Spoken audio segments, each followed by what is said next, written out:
లక్ష్యమును జీవమును ఆధారము నీ వాక్యము నా త్రోవకు.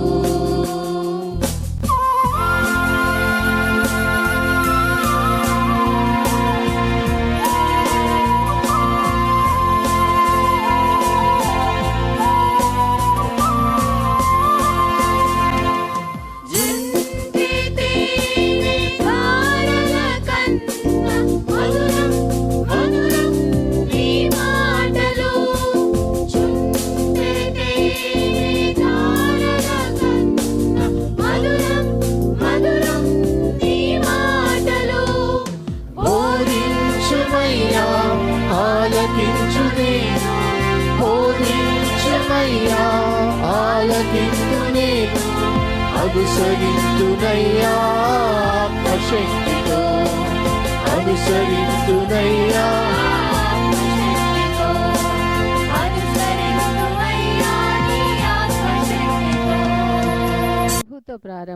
ప్రభుతో ప్రారంభం అనే ఆధ్యాత్మిక అనుదిన ప్రార్థనా కార్యక్రమానికి ప్రేమతో మిమ్మల్ని ఆహ్వానిస్తూ ఉన్నాం. మన జీవితానికి ఆదియు ఆధారమునైనటువంటి ఆ దేవుణ్ణి మొదట మరణించుకున్నట్లయితే ఆ దినమంతయు ఆయన కృపాక్షేమములే మన వెంట వచ్చును. మొదట వేకునే లేవగానే మరి నీతిసూరుడైనటువంటి ఆయనని చూద్దాం, ఆయన మనలైన స్వరాన్ని మనం విందాం. మన జీవిత కాలం అంతయు ఆయన ఆశీర్వాదములు దీవెనలు మన మీద కుమ్మరించును.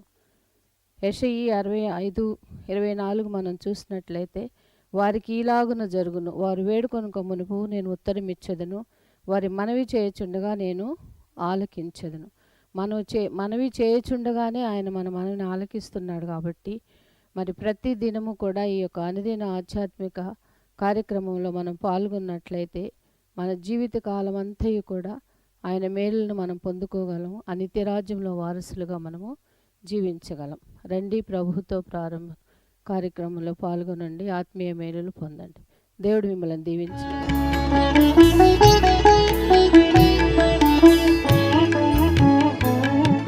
శరణు శరణు యేసు దేవా, నన్ను గరునింపవే నిత్య జీవా.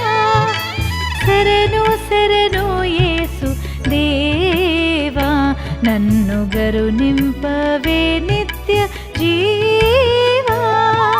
పరమాదేవునితను భవుడవై ధరణిలో, పరమాదేవునితను భవుడవై ధరణిలో, నరరూపమైతివి నరులను రక్షింప.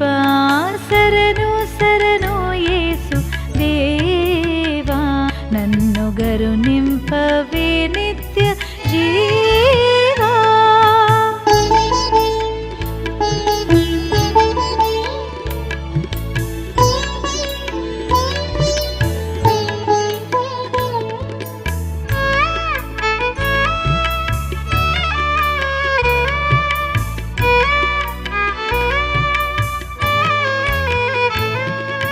దైవోక్రమునకు బాత్రుడను, విమల భావమునకే నసహ్యుడను. దైవోగ్రమునకు బాత్రుడను, విమల భావమునకే నసహ్యుడను. గావారించిన పాప కర్ముడన్ కఠినుడన్, గావారించిన పాప కర్ముడన్ కఠినుడన్, జావావలసిన ఎట్టి స్వామి ద్రోహుడనయ్యా. శరణు శరణు యేసు దేవా, నన్ను గరునింపవే నిత్య జీవా.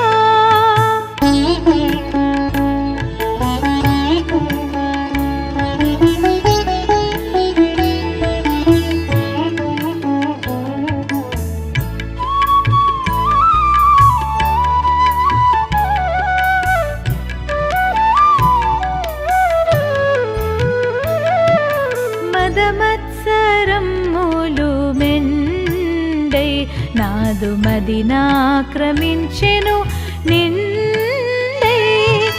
మదమత్సరమ్ము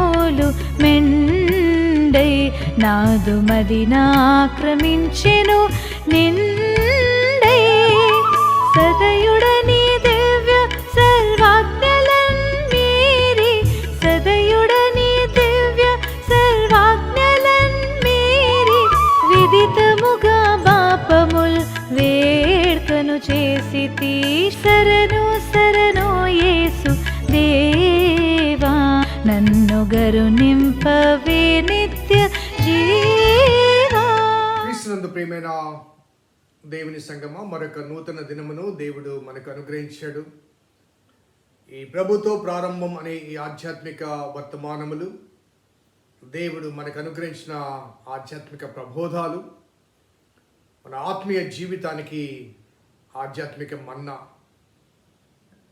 దేవుడు అనుగ్రహించిన ఈ ఆహారం చేత తృప్తిపరచబడుతూ, ఆత్మలు సేదపరచబడుతూ, ఆత్మీయ ఆనందాన్ని ఆస్వాదించుటకు దేవుడు అనుగ్రహించిన ఒక దివ్యమైన ప్రణాళిక. రండి అందరం కలిసి ప్రార్థనాపూర్వకంగా ఈ అనుదిన ధ్యాన మాలికను కొనసాగింపచేద్దాం, ప్రార్థన చేద్దాం. కృపగల దేవా, దైవ తండ్రి, మీ పాదములకు స్తోత్రము చెల్లిస్తున్నాం నాయన. నీ ఉచితమైన దయా సంకల్పాన్ని బట్టి మమ్మల్ని ప్రేమించి మీరు అనుగ్రహిస్తున్న ప్రోత్సాహకాలు బట్టి ప్రభాస్తుతులు చెల్లిస్తున్నా. నీలో నీ ప్రేమలో మేము కొనసాగుచుండగా మా కొరకైన సువర్తమానములు మీరు మాకు తెలియచేస్తూ, మీరు అందించే సూచనలు బట్టి స్తుతులు చెల్లిస్తూ అర్థం చేసుకోవాలి, అన్వయించుకోవాలి, అనుసరించాలి, తద్వారా నీ చేత అంగీకరించబడాలి. ఆ అనుభవాన్ని నాకు మాకు దయచేయమని మా రక్షకుడైన యేసు నామమున అడిగి వేడుకొంచున్నాం తండ్రి, ఆమెన్. స్నేహితులారా, నేటి కొరకు ఏర్పాటు చేయబడిన లేఖన భాగం దినవృత్తాంతం గ్రంథము మొదటి గ్రంథము 29వ అధ్యాయము 18వ వచనం. అబ్రహాము, ఇస్సాకు, ఇశ్రాయేలు అను మా పితరుల దేవా యెహోవా, నీ జనులు హృదయపూర్వకంగా సంకల్పించిన ఈ ఉద్దేశము నిత్యము కాపాడుము. వారి హృదయమును నీకు అనుకూలపరచుము. దావీదు చివరి మాటలు మనం ఒక్కొక్కటిగా జ్ఞాపకం చేసుకుంటున్నాం. ఆ చివరి మాటల్లో దావీదు యొక్క భావన కానీ, లేకపోతే ఆయన ద్వారా దేవుడు మనకు అనుగ్రహించిన సందేశం కానీ, సూచనలు కానీ చాలా వాస్తవం, మరి అనుసరణీయం కూడా. కాబట్టి ఒక్కొక్క అంశాన్ని మనం జ్ఞాపకం చేసుకున్నప్పుడు ఏ రీతిగా ఆ ఆలయ నిర్మాణం కొరకు తాను ప్రయాసపడ్డాడు, సమీకరించాడు, అదే రీతిగా విరాళాలు ఇచ్చాడు, ప్రేరేపించాడు, అదే రీతిగా దేవుణ్ణి ఏ రీతిగా కొనియాడాడు, సమస్తాన్ని దేవునికి క్రెడిట్ అప్పగించడం, ఇవన్నీ మనము ఒక క్రమంలో జ్ఞాపకం చేసుకుంటూ, ఇలా ఇవ్వగలిగిన సామర్థ్యత మాకుండుటకు మేమెంత మాత్రం ప్రభువా నీవే కదా అంటూ కొనియాడిన అనుభవాలు మనం జ్ఞాపకం చేసుకున్నాం.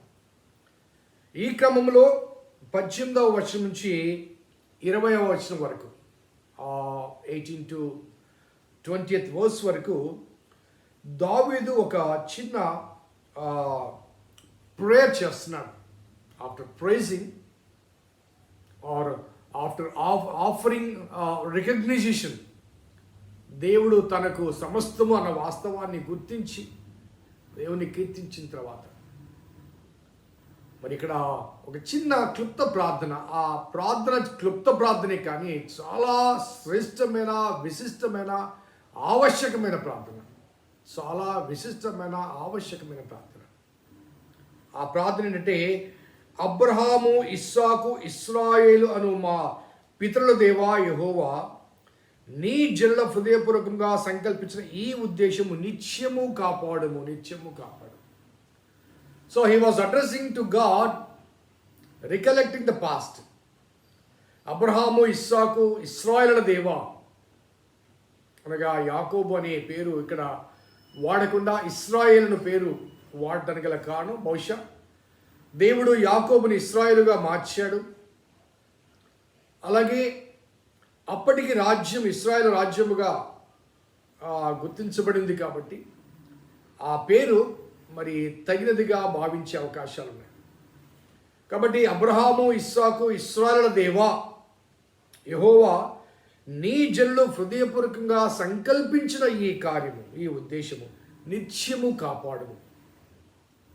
చాలాసార్లు ఏదైనా కార్యక్రమాన్ని మనం ప్రారంభించినప్పుడు ఆరంభంలో చాలా పట్టుదల ఉంటుంది, ఆరంభంలో చాలా ఆసక్తి ఉంటుంది.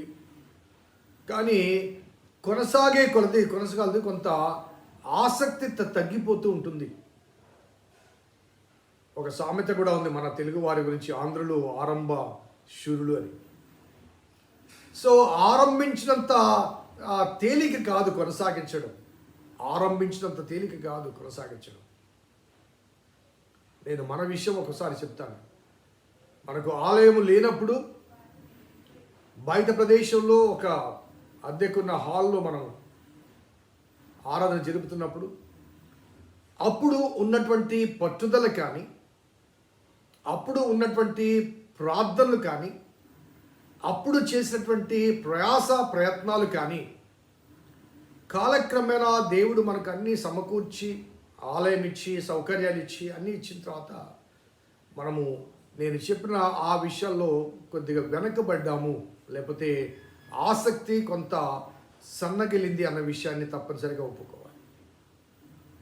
ఆ కాలంలో ఉన్నటువంటి ప్రార్థనాశక్తి కానీ, పట్టుదల కానీ, ఆ కలెక్టివ్నెస్ కానీ, ఆ ఆసక్తి కానీ, సో కాలక్రమేణా ఏదో మొక్కుబడిగా వస్తున్నామే తప్ప మరి దేవుని మందిరం పట్ల, ఆలయం పట్ల, ఆరాధన పట్ల ఆశ, ఆసక్తి చాలా వరకు తగ్గిపోతూ ఉంది. అందుకనేమో బహుశా దావీదు ద్వారా దేవుడు పలికించిన ఒక స్తుతి, ఒక ప్రార్థన ఏంటంటే, ప్రభువా, ఈ ఉద్దేశము అనగా మనోపూర్వకముగా, హృదయపూర్వకంగా సంకల్పించిన ఈ ఉద్దేశము నిత్యము కాపాడము. అనగా ఇప్పుడున్నటువంటి ఆ స్ట్రెంగ్త్ కానీ, ఆ కరేజ్ కానీ, ఆ పట్టుదల కానీ, ఆ ఆశ కానీ, ఆ ఆసక్తి కానీ నిత్యము ఉండాలి. It should be a continuous process. ఒక జాబ్ ఇవ్వబడింది, అది ముగించాం, అయిపోయింది అంటూ చేతులు కడుక్కోవడం కాదు. So it is a continuous process. ఎందుకంటే దేవుడు నిత్యము ఉండువాడు, ఆ దేవుడు నిత్యము సహాయం చేయవాడు, ఆ దేవుడు నిత్యము కాపాడువాడు. కాబట్టి ఆ దేవుడు నిత్యము స్తోత్రార్హుడు, నిత్యము అతను స్తుతించబడాలి, నిత్యము అతను కీర్తించబడాలి, నిత్యము అతను ఆరాధించబడాలి, నిత్యము ఆయన పట్ల శ్రద్ధ, ఆసక్తి కలిగి ఉండాలి. ఎందుకంటే ఆయన కృప శాశ్వతమైన కృప, ఆయన కృప శాశ్వతమైన కృప. ఒకనాడు ఉండి ఆ తర్వాత అనే భావన లేదు, మనలో ఆ భావన ఉంది. కాబట్టి మనము ఏ రీతికైతే దేవుని పట్ల, లేకపోతే ఆలయం పట్ల, పరిచర్య పట్ల, ప్రార్థన పట్ల ఆసక్తి సన్నగిలుతుందో అదే రీతిగా దేవుని యొక్క ప్రేమ, వాస్తలు కూడా మన పట్ల సన్నగిలుతూ ఉందనుకోండి, మన మనుగడ ఎలా ఉంటుందో ఒకసారి ఆలోచించండి. సో దేవునికి సమీపముగా ఉంటే దేవుడు మనకు సమీపంగా ఉంటాడు. మనము దేవునికి దూరమయ్యే కొలది దేవుడు కూడా మనకు దూరంగానే ఉంటాడు. దేవుడు ఎప్పుడూ దూరం కాడండి. దేవునికి మనమే దూరం అవుతుంటాం, దేవుడు ఉన్న చోటనే ఉంటాడు. Is always available to us. మనకి ఎప్పుడూ అందుబాటులో ఉంటాడు. కానీ మనమే దీవించబడిన కొలది, ఆస్వాదించబడిన కొలది ఆసక్తి తగినగిపోయి మరి ఆ దీవెనల మధ్య మనము కొనసాగుతూ దేవునికి దూరం అవుతుంటాం. కొన్నిసార్లు ఉద్యోగాలకై ప్రార్థన చేస్తారు, దేవుడు ఉద్యోగం ఇస్తారు. ఆ ఉద్యోగం ఏమవుతుందంటే దేవునికి మనకు మధ్య దూరాన్ని పెంచుతుంది. గర్భఫలాల కొరకు ప్రార్థన చేస్తాం, దేవుడు గర్భఫలాలు ఇస్తాడు. ఆ గర్భఫలాల మీద ఉన్న ప్రేమ, మమకారము, ఆసక్తి, ఆప్యాయత ఇవన్నీ కూడా ఆ దేవుని నుంచి మనం దూరం చేస్తాయి. అలాగే కొన్ని సౌకర్యాలు మనం అడుగుతాం, ఆ సౌకర్యాల అనుభవాల మధ్య ఆ సౌకర్యాలు ఏం చేస్తాయంటే దేవునికి మనకు మధ్య. సో దేవుని నుంచి దూరం చేస్తుంటాయి కొన్నిసార్లు. దేవుడు దూరం కాడండి, ఇప్పుడు కూడా దేవుడు దూరం కాడు. దేవుడు ఆల్వేస్ ప్రెజెంట్. ఉన్నవాడు అనువాడు ఆయన ఇక్కడే ఉంటాడు. ఆయన నువ్వు ఎక్కడికి వెళ్ళగా నీకు సమీపంగా ఉంటాడు, కానీ నీవు సమీపంగా ఉండవు, నీవు దూరంగా పోతున్నావు. అందుకే దావీదు చేసిన చిన్న ప్రార్థన అయినప్పటికీ ఆ ప్రార్థనలోని సారాంశం ఏంటంటే నిత్యము నిత్యము నిత్యము, ఒక రోజు కాదు, 2 రోజులు కాదు, 1 సంవత్సరం కాదు, 10 సంవత్సరాలు కాదు, 50 సంవత్సరాలు కాదు, నిత్యము. Is an everlasting God, నిత్యుడైన తండ్రి ఆయన. కాబట్టి నిత్యము ఆయన స్తుతించాలి, నిత్యము ఆయన కనపరచాలి, నిత్యము ఆయనకు సమీపంగా ఉండాలి, నిత్యము ఆయన ద్వారా మనం కాపాడబడుతూ ఉండాలి, నిత్యము ఆయన ద్వారా ప్రేమించబడుతూ ఉండాలి, నిత్యము ఆయన ద్వారా పోషించబడుతూ ఉండాలి. కాబట్టి దేవుణ్ణి అడుగుతున్నాడు, ప్రభువా జనులు హృదయపూర్వకంగా సంకల్పించిన ఈ ఉద్దేశం నిత్యము కాపాడము, అట్ ద సేమ్ టైం వారి హృదయము నీకు అనుకూలపరచుము, వారి హృదయాన్ని అనుకూలపరచు. ఇందాక నిన్న కూడా చెప్పాను కదండి, మొక్కుబడిగా బలవంతంగా కాదు, హృదయపూర్వకంగా వారి హృదయాల్లో మరి సంకల్పించిన ఈ ఉద్దేశం, ఆ ఉద్దేశం నెరవేర్చడానికి వారి హృదయము నీకు అనుకూలంగా ఉండాలి, అది కూడా నిత్యము ఉండాలి. వారి హృదయము నీకు అనుకూలంగా ఉండాలి. అలాగే 19వ వచనం చూస్తే, నా కుమారుడైన సొలొమోను ఈ ఆజ్ఞలను నీ శాసనములను నీ కట్టడలు గైకొనుచు వాటినన్నిటిని అనుసరించినట్లును నేను కట్టదలిచిన ఈ ఆలయము కట్టించినట్లును అతనికి నిర్దోషమైన హృదయము దయచేయి, అతనికి నిర్దోషమైన హృదయము దయచేయి. నేను సంకల్పించిన ఈ ఆలయము కట్టుటకు, కొనసాగించుటకు, దానికి తగిన రీతిగా నీ ఆజ్ఞలు, నీ కట్టడు, నీ విధులు, మరి నీ శాసనములు గైకున్నట్లుగా, వాటిని అనుసరించినట్లుగా. We know what is the God's principles and God's law towards us. మనకు దేవుని ఆజ్ఞలు తెలియదని కాదు, కానీ అనుసరించడంలో మనము విఫలమవుతుంటాం, వెనకడుగు వేస్తుంటాం. ఏది చేయకూడదో దేవుడు చెప్పాడో అది మనకు తెలుసు, ఏది చేయాలో దేవుడు చెప్పాడో మనకు తెలుసు, కానీ ఆ చేయటానికి హృదయం రాదు. ఇక్కడ ఈ ప్రార్థనలో 3 సార్లు హృదయం అనే మాట వాడబడింది, గమనించారా? మొదటిగా నీ జల్ల హృదయపూర్వకంగా సంకల్పించిన అంటాడు, రెండవది వారి హృదయము నీకు అనుకూలపరచమంటాడు, మూడవది మరి అతనికి నిర్దోషమైన హృదయము దయచేయము. నా కుమారుడికి నిర్దోషమైన హృదయం అనగా దేవుని కొరకు సంకల్పించిన దైవిక కార్యక్రమంలో దోషం ఉండకూడదు, దోషం ఉండకూడదు, నిర్దోషమైన హృదయం కావాలనగా ఆ హృదయంలో ఎటువంటి సెల్ఫిష్ డిజైర్ కానీ అన్వాంటెడ్ మరి ఎఫర్ట్స్ కానీ ఉండకూడదు. నిర్దోషమైన హృదయముతో, దోష రహిత హృదయాలు కావాలి దేవునికి.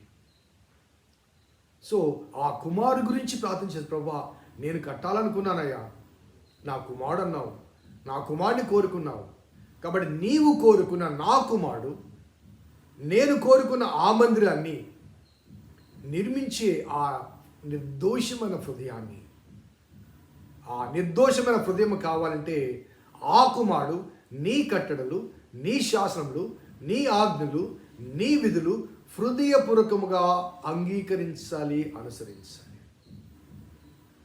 హృదయపూర్వకంగా అంగీకరించాలి, అనుసరించాలి.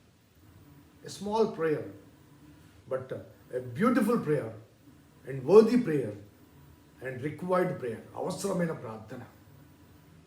ఆ ప్రార్థన చేస్తూ మరి ఈలాగు పలికిన తర్వాత దావీదు, ఇప్పుడు మీ దేవుడని యెహోవాను స్తుతించుడని సమాజులందరూ చెప్పగా వారందరూ తమ పితరులైన దేవుడని యెహోవాను స్తుతించి యెహోవా సన్నిధిని రాజు ముందరను తలవంచి నమస్కారము చేసిరి. ఆ తర్వాత వారు బలులు అర్పించి. సో ప్రార్థన ముగించిన తర్వాత now let us thank God, let us praise God.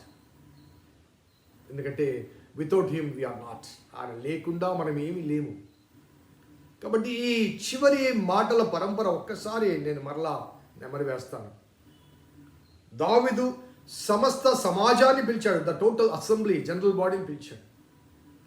వారితో ప్రథమంగా చెప్పిన మాట ఏంటంటే, నా దేవుని మందిరం మీద ఉన్న మక్కువ చేత నేను సంపాదించినవి, అలాగే నా స్వసంపాద్యంలోంచి కొంత అంటూ, నా కుమారుడైన సొలొమోను బాలుడు, లేత ప్రాయం కలవాడు, అతనికి అనుభవం లేదు, మీరందరూ సహకరించాలి అంటూ కానుకలకు ప్రేరేపిస్తాడు.